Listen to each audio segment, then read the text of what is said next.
You ready?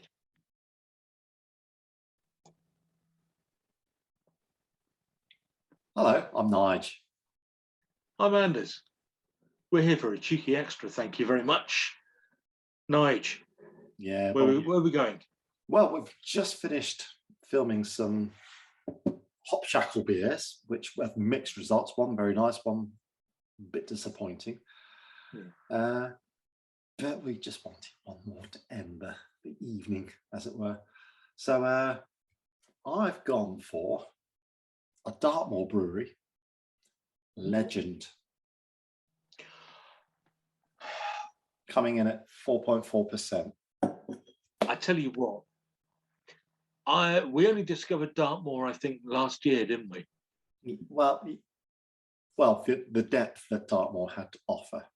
Yeah. Yeah. Yeah. I'm a big fan of that beer. Big fan. Yes, yeah. I've never had this one before, so I'm really looking forward to it. Haven't you? Oh, okay, okay. I've gone for an old favourite. Nigel and I have been talking recently about the fact that, as far as I'm concerned, it's getting towards autumn, winter time, and I'm starting to look for dark beers to drink. Yeah. So I've gone for an old favourite, King Goblin. Really? We've not reviewed that on the channel, but it's something we're very familiar with before. Yeah. It is, yeah, absolutely. It's coming in at 6.6%. And I'll tell you what, I haven't had it for a while, and I really, fancy a little bit of that. Can't go wrong with that. No. Right, it's a first today because Anders has got his own beer can ready. So, premiere of beer can from Anders. Yeah. Yay! Let's go for it. Right. First off, we'll. Oh, hang on. That went badly. Well, of course, Wychwood, they're actually owned by Marston's now. Yeah, and we're kind of praying that nothing ever happens to it because Wychwood do such a fine job. There's quite a few of their beers I like, and this was particularly good. Although when this first came out, it was sold at a bit of a premium, and then it quickly became more mainstream priced. But it was only ever brewed on a full moon when they started brewing. But now that's gone from the logo now, so it's taken. So they've taken something away already. Well, yeah. So I'm poured now, and let's have a look at that. Yeah, it's ruby, like it says. Yeah, it doesn't pick it up on that bit. I'm sure on beer can it'll pick it up. Hopefully so. Yeah. You're going to stick your beer cam on, or? Yeah, I'll stick that on. I'll get my beer into the glass.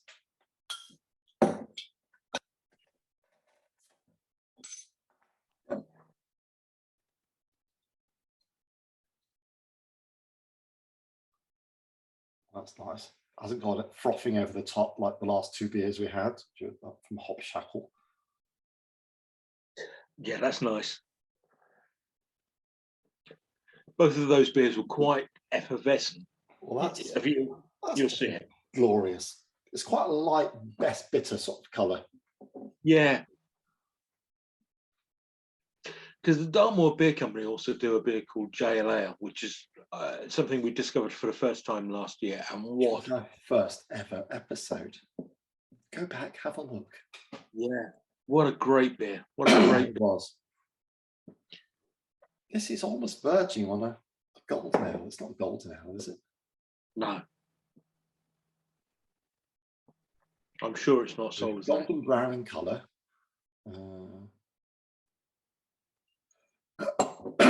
Anyway,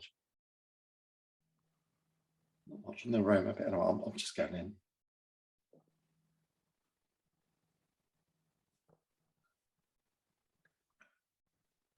Oh, that's very nice, isn't it? It's just nicely balanced. It's just a damn good pint, as you'd say when you're in the pub. That's lovely. It's just well balanced. It's everything you want from a bitter. Yeah, I don't know anything more than the JL Ale and the Legend. I'm sure they must do other beers, and I forget now if they do. But JL Ale and Legend, as far as I'm concerned, are both beautifully well-rounded beers, which fall in, I think, to the best bitter category, don't they? Yeah, this is I think JL Ale's a little bit more hoppy, or this is just down a level. This is a lot more bready with the malts, and it's very, very nice indeed. Jolly good. This is, I mean, the mouthfeel on this is just sublime. I do like that beer. I love it's a great beer. It is a great beer. It's a big bully of a beer, isn't it? It's got a lot of presence. It's got a lot of depth to the taste. I think the alcohol's quite well hidden. Yeah, because it's 0.6. You'd expect it to be a little bit more punchy. But you drink it almost like a best bitter, and you've had two, and you think, oh, I'll have a third one. And no, don't do that. Don't do that. I mean, you can if you want, but be careful. Which I have in the past. We've all made mistakes like that. Well, we've got to push things to the limits. How are you going to progress? Yes. Yeah, you've got to know your limitations. And two King Goblins is mine. But this has a nice, rich, dense flavour to it. Remember, we had King Goblin on tap at a pub once in Wimborne, and it wasn't very nice. It was. I was so disappointed. Now I've had it on tap in another pub, and it was fantastic. So it's either just how I don't know, how it was kept or whatever. But I've had two experiences of that from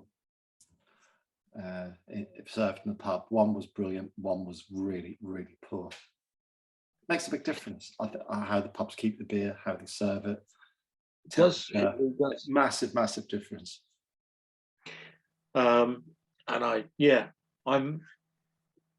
This is, I mean, I've never had, I don't think I've had this from the tap.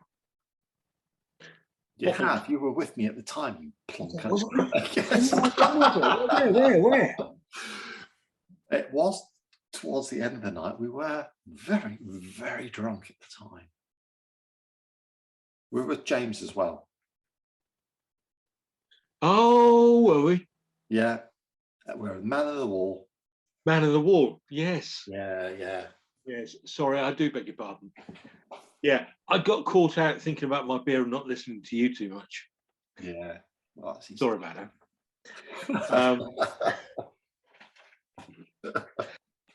Beg your pardon. So, yes, no, we did. And the thing with the Man of the Wall is that they normally keep their beers fairly well. Yeah, but all three of us didn't enjoy it. No.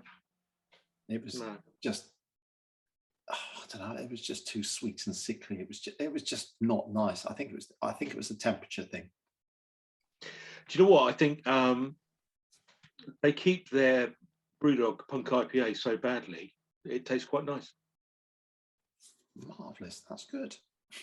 That's yeah. Because Punk IPA needs everything it can to make it taste good now. Because it's absolutely. You can do whatever. Yeah. We can do a whole program on that, but we're not going to. Let's not. Let's calm down. Yeah. No. Let's talk about music. I'm a bit hesitant because what album is that? Yeah, that's a live album. Yeah, by. It's a live triple album. By. So you know it's prog. I guessed it by the cover. What is it? That's Yes Songs. Okay, that was lovely talking about music. What should we talk about now? Shut your face. I mean, needs talking about for several reasons. Number one, Oh, off you go. yeah, all right. Look at that. Look at that. It's The artwork is just every teenage boy's dream. yeah. The artwork was always done by a guy called Roger Dean. Yeah. Who thought, he's such an amazing artist. I had Roger Dean posters all over my bedroom wall. I had a Yes Songs picture, that one on the back. The Broken Planet. I had that picture on my wall. And I don't think I would have bought it if I'd known it was part of such a dull pop record. It was certainly not pop. Hey. No, you're right. I always thought that Roger Dean was kind of like the absolute height of art. He probably sold half of Yes's albums just with the artwork. Yeah. And I look at it now and I say, it pains me to look. I hate it. What, the artwork? Yeah. All right. I used to like it, and now I just don't like it at all. It's cheesy. It's yeah, but at the time there was no one else doing that sort. Well, no, but it wasn't no one that you're aware of. I thought he was as good as art gets, and then I discovered Stanley Spencer and other artists like Dali and whoever. Mm. Yeah, Roger Dean isn't the best. But as far as, I mean, he was, in fairness to him, he was very, he was noticeable. If you saw a Roger Dean piece of work, you would know it's a Roger Dean piece of work. So anyway, what's the record like listening to? Well, it's amazing. Right. It's okay. Let me get this up. It's an album. It's got 6 sides, 3 albums. Yeah. Triple album. So that's about probably 8 songs. 1, 2, 3, 4, 5, 6, 7, 8, 9, 10, 11, 12, 13, 14. 14. Wow. 14 songs. They have gone poppy. There are obviously, yeah. Yeah, this was recorded in 1972 from various places. 2 and a bit tracks per side. It's about that, yeah. Oh, there's probably 6 tracks on one side. And about 3 or 4 of them have got 1 track. Well, it's a live album. In fairness, it's a live album. So, for starters, on side 1, you've got an intro music, which is a bit of Stravinsky, and then you've got 2 songs. Yeah. Flip it over, 2 songs. Yeah. That's pretty much how it goes for the rest of the day. Fair enough. And then you've got, Rick Wakeman crowbars in some of his solo work in there. There's an excerpt from The 6 Wives of Henry VIII. If anybody out there is tempted to go out and buy The 6 Wives of Henry VIII by Rick Wakeman, don't do it. I'm a hardcore proggist. Don't do that, though. It's too much. Well, I'm not a hardcore proggist, and I wouldn't buy Yes Songs. No. Don't do it, guys. There's just more to life than listening to that. There is.